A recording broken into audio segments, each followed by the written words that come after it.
Number 1. Don't eat or drink too much. Eating too much is a common mistake made by many who fast during Ramadan. Once it's time to eat, we eat and drink like there's no tomorrow, overloading our stomachs until it's difficult to move. This then makes us lazy and unproductive. Keep in mind that Ramadan is about self-control, not self-indulgence. So let's try to stick to the prophetic rule on eating. Fill our stomachs with 1/3 food, 1/3 water, and 1/3 breathing space, inshallah. Number 2. Give daily charity. The Prophet Muhammad, peace and blessings be upon him, was always generous, but even more so during the month of Ramadan. The rewards for charity are increased so much during Ramadan that we strongly advise everyone who can to donate a little amount every single day during Ramadan. The reward will be multiplied many times. This way you can also guarantee your donation is on Laylatul Qadr, the night of power. A person who donates only 10 pounds on Laylatul Qadr will have the reward of donating 300,000 pounds of charity. Subhanallah, don't miss out. Number 3.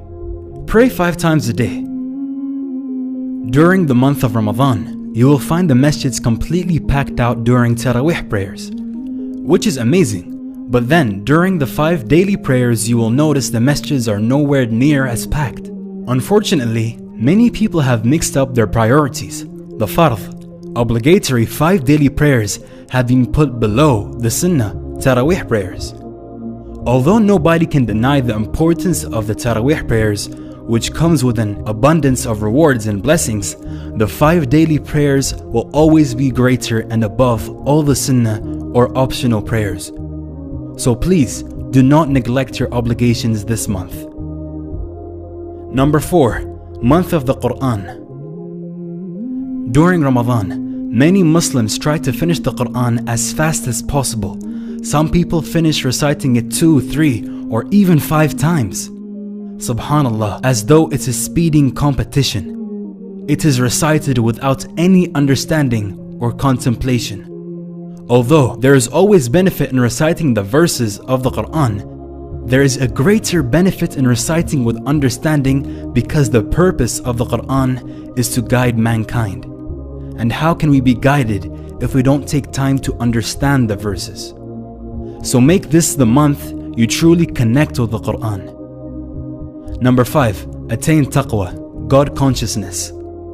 The Quran prescribes fasting for the believers in these words: O you who have believed, decreed upon you is fasting, as it was decreed upon those before you, so that you may attain taqwa. Hence, the intent and effect of fasting, as described in this verse, is to acquire taqwa. Presence of taqwa helps protect the believer from committing sins and to overcome the nafs, desires. There is no equivalent English word for taqwa. In Islamic terminology, taqwa refers to a state of consciousness where one constantly feels the presence of his Creator, obeys his commands to attain his pleasure, and avoids disobedience to him, not only out of his fear, but also for the love of him.